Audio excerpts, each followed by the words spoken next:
gonna do new medical shows soon. I'm gonna try to keep videos under 15 minutes, and sorry about the noise like ambulances and the fair. I live in a small city, so noise is everywhere. Anyway, on to the video. She told me that she detected an area of tissue that appeared to be black. She wanted me to go and see a retina specialist to see exactly what it could be. Nicole follows the advice and immediately schedules an appointment with an ophthalmologist who specializes in diseases of the retina.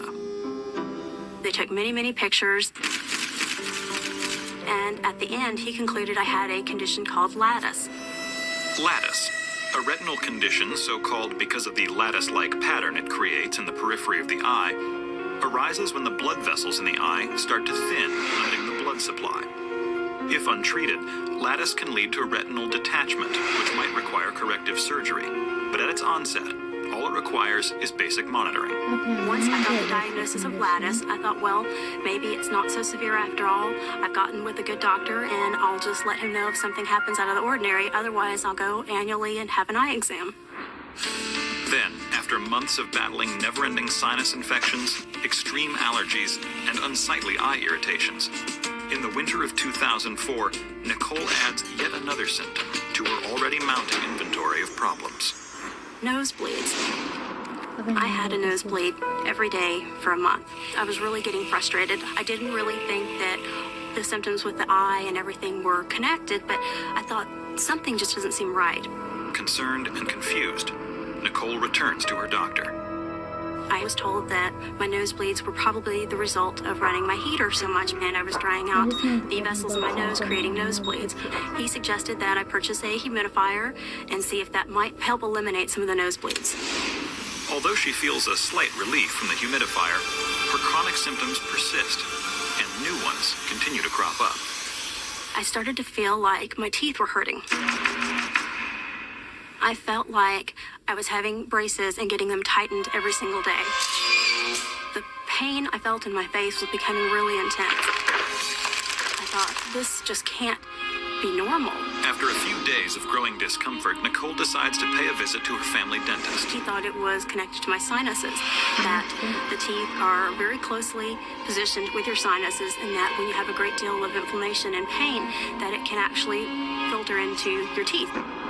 In addition to her regular sinus medication, she begins taking ibuprofen for the inflammation. Unfortunately, the pain persists. I felt like my head was a cement block. And when I was laying in bed, it was physically painful to turn over, just from one side to the other. I felt like my teeth were literally going to fall out in my mouth. And on top of all this pain and pressure, Nicole seems to be getting even sicker. I was again having reoccurring sinus infections, and each one I got seemed worse than the previous one I had just been treated for. I was running a low-grade fever, was starting to kind of have chills and night sweats, and at this point, I did feel like I was starting to go a little crazy.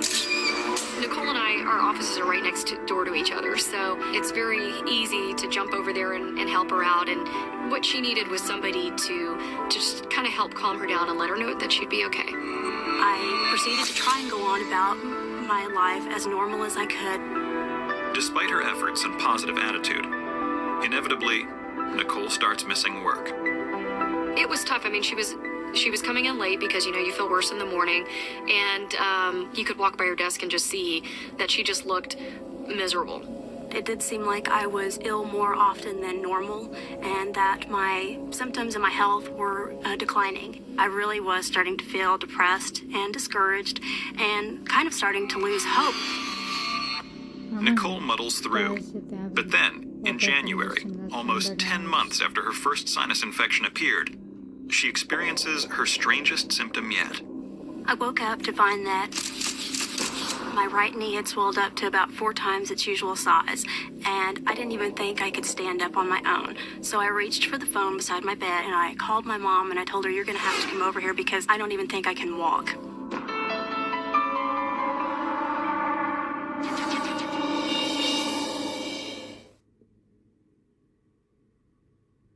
Our book is almost a year of various sinus pain, eye issues, nosebleeds, and fevers, Nicole experiences yet another alarming symptom, which lands her in the ER. Her knee has swollen to about 4 times its usual size. Her knee at this point was the size of a football. They told me that they thought I had bursitis. Bursitis, a joint condition, is an inflammation or irritation of the bursa, a soft, fluid-filled sac that covers and cushions the movement between the bones, tendons, and muscles near the joints.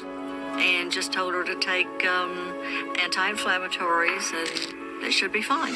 After about 4 or 5 days, it did get better. So I thought, well, that was just some fluke thing.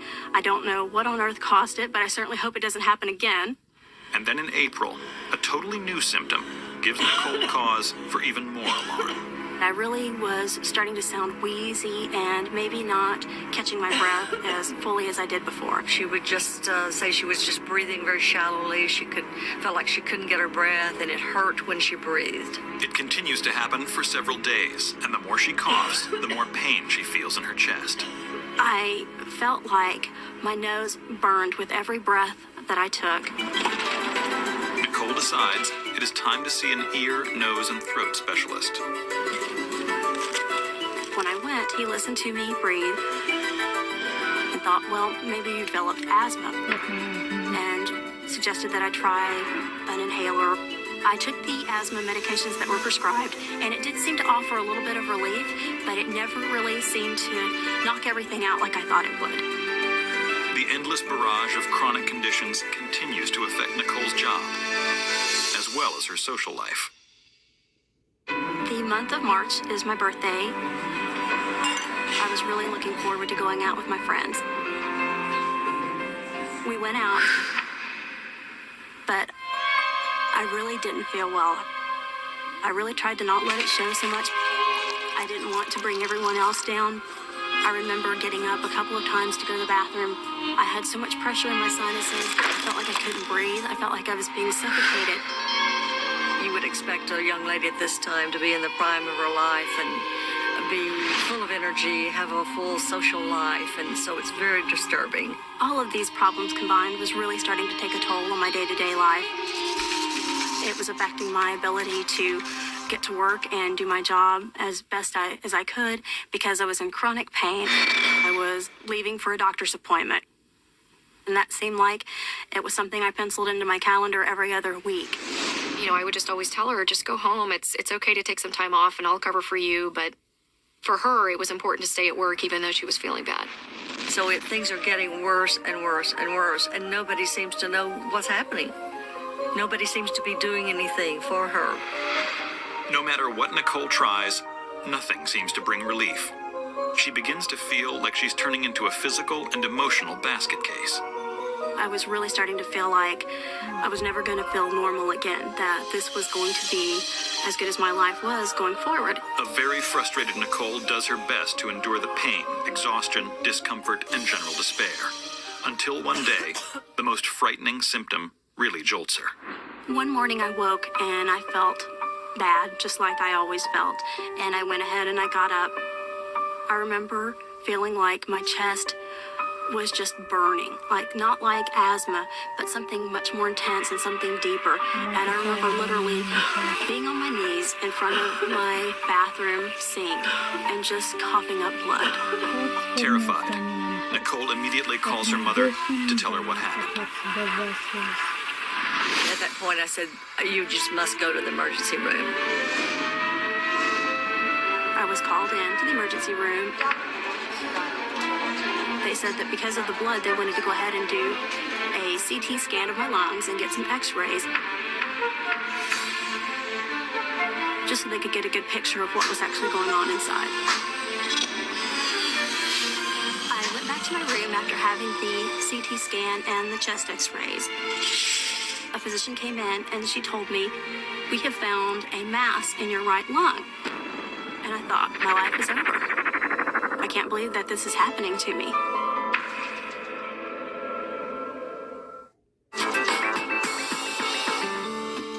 Nicole Guerin has been suffering with severe allergies, fevers, horrendous sinus pain, and progressively worse respiratory issues for over a year. An episode of coughing up blood has now landed her in the ER, where x-rays have revealed a mass in her right lung. I called my mom and I told her as calmly as I could that they did find something, that it was a little more serious than what I thought it was going to be, and that I was going to be staying for a while, and that I needed somebody to come up here with me.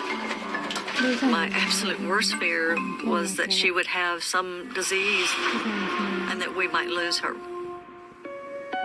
Concerned about the mass found in Nicole's lung, along with all of her other symptoms, the ER physician immediately calls in Dr. Michael Blackman, a pulmonologist.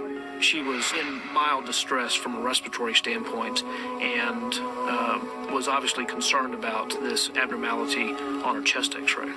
The worst case scenario that popped into my head is I have cancer. I never really thought it could be anything else, and I was really terrified. I was concerned about the possibility of lung cancer because of the size of this mass-like infiltrate, as well as the location. He told me that he wanted to perform a bronchoscopy.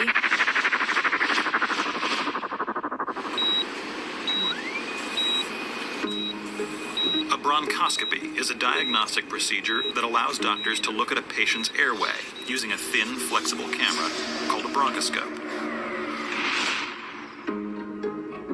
The first thing that I noticed when we got down to Nicole's throat area was that she had some changes in the area just below the vocal cords at the very top of the trachea or the windpipe.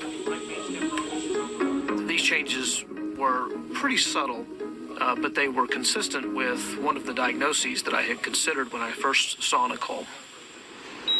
Afterwards, I felt a lot of pain and a lot of pressure, and he told me that they were able to take a little piece of tissue and that they were going to send it off and see if they could have pathology identify exactly what it was.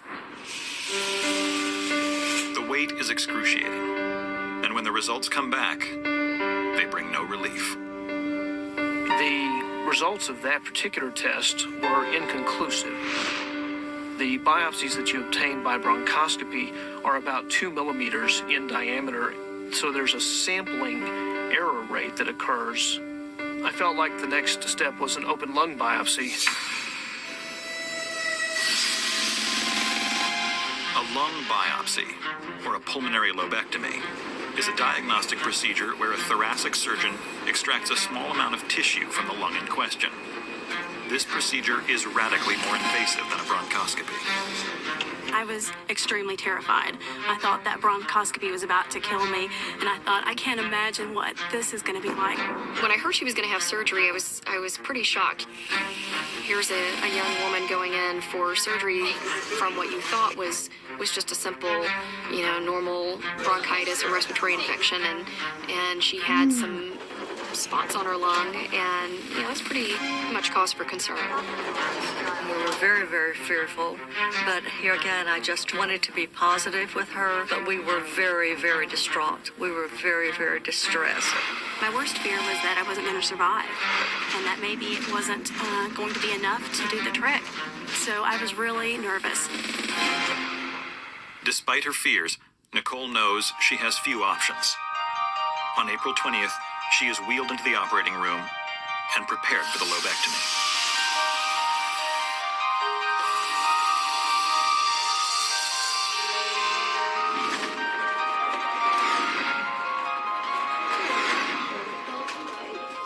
When she had her open lung biopsy, the surgeon decided to take out the entire right middle lobe, which allowed us to make a diagnosis. I was shocked to hear what the procedure turned out to be, and that, I had an 8-inch scar from it, and that whole section of my lung had been taken out. But it was the removal of that entire lobe that would begin to shed light on Nicole's condition.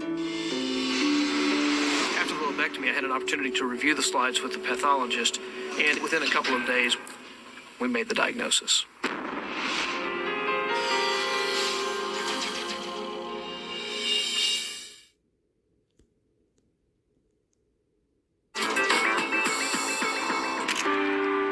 Almost 1 year after her first symptom, Nicole Guerin finds herself recovering from a lobectomy. This invasive but necessary lung surgery would point Dr. Blackman in the right direction. But the pathology findings would have to confirm his theory. And when the report comes back, what it reveals is shocking. When we looked at the samples under the microscope, we could see granulomas. A granuloma is a collection of cells that create a localized area of inflammation in the body. They are formed due to tissue injury, which usually results from infections. A granuloma is a result of the inflammatory process in certain diseases. She was diagnosed with Wegner's granulomatosis. I couldn't believe it. I had never heard the word granuloma. I had never heard the word Wegner's. Wegner's granulomatosis is a rare disorder in which the immune system, for no known reason, goes into overdrive and begins attacking healthy blood vessels. The vessels ultimately become inflamed and swollen, causing pain, ruptures, and in some cases, a breakdown in normal organ functions. It's possible that if Nicole had not sought medical attention when she did, that the disease process may have gone on to affect her kidneys, and that would have portended a worse prognosis. Perhaps as high as 85 to 95% of people would die from complications of this disease before a diagnosis was ever made. Dr. Blackman said that without treatment that I had probably 5 months to live with full-blown Wegner's. It's clear now that all of Nicole's symptoms, sinus trouble, lattice, asthma, nosebleeds, and bursitis, were the result of groups of acutely inflamed blood vessels causing pain and irritation in those areas. When a diagnosis of Wegner's granulomatosis is made, you want to start therapy as soon as possible, certainly within the first few days after the diagnosis is made. The standard treatment approach when you make a diagnosis of Wegner's initially is the use of a chemotherapeutic agent as well as medicines called corticosteroids. The chemotherapy suppresses the body's immune system, preventing the immune cells from dividing. These are the cells that cause inflammation when the body is under attack, as in the case of Wegner's. The steroids reduce the inflammation. I started on chemotherapy and steroids in the hospital. When I first got steroids, I felt so much better. It felt like all that pressure I'd been feeling in my nose and my teeth was just miraculously removed. This is the best drug ever. But the relief Nicole gets from the treatment comes with grueling side effects and potential dangers. The side effects of steroids are many. Most people will gain weight. They will have a voracious appetite, and it can worsen other medical problems such as hypertension or diabetes. Occasionally, people will develop ulcer disease. It was not until about 3 weeks into my treatment that I noticed my hair was falling out. This is the side effect that I've been dreading, but, is pretty much unavoidable. The weight gain was probably the hardest part. You always hear people talk about the moon face, the buffalo hump, and I didn't get it quite as fast, the moon face, but I definitely did get it. And it was really difficult to get up and look at myself every day in the mirror. She was feeling a little bit better from these medications she was on, but at the same time, the effects of the medications were, you could see them. It was visual, so it was really, really sad. I was very happy, very pleased to see that the drugs were helping and that she was beginning to feel better and feeling more like Nicole. Looking back at Nicole's medical history, now all of her symptoms begin to make sense. I guess in one respect, I was glad to know that this particular disease had caused all of these symptoms and all the things that I'd been experiencing, as opposed to it being multiple things that I had wrong. But still, Nicole wonders why it took so long to diagnose. I think that most people who experience random symptoms don't think that they're connected. Wegner's granulomatosis is a rare disease, and so when someone is initially seen for symptoms that can be attributed to other medical problems, Wegner's is not often thought about. The advantage that I had was that Nicole had already been seen by a number of